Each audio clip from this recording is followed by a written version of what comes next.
Nagbanggaan sa bahagi ng Verde Island sa Batangas City ang ro-ro vessel at isang barge. Ang isang pasahero sugatan. Para sa detalye, makakasama natin live si Paul Hernandez. Paul?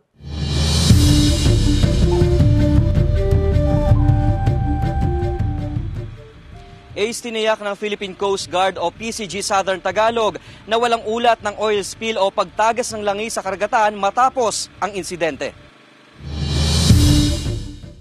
Nayupi at nasira ang bahagi ng ro-ro vessel na ito nang dumaong sa Port of Calapan sa Oriental Mindoro madaling araw kanina nang makabanggaan umanong isang barge sa katubigang sakop ng Verde Island sa Batangas City. Sugatan ng isang pasahero ng ro-ro na biyaheng Batangas-Calapan. Sa inisyal na impormasyon ng Philippine Coast Guard o PCG Southern Tagalog, lula ng barko ang hindi bababa sa 40 pasahero at mahigit 40 crew.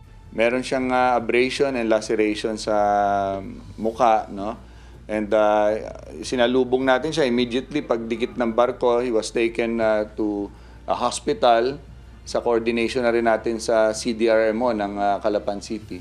Mula naman sa Calaca, Batangas ang barge na kargado ng sako-sakong semento na patungong Semirara sa Antique. Hindi pa malinaw ang sanhi ng banggaan. Maganda naman daw ang lagay ng dagat ng mga sandaling iyon. Madaling araw, kadiliman, kaya nga ang titignan natin dyan is yung mga navigational lights, no? In the technical issues of the ships.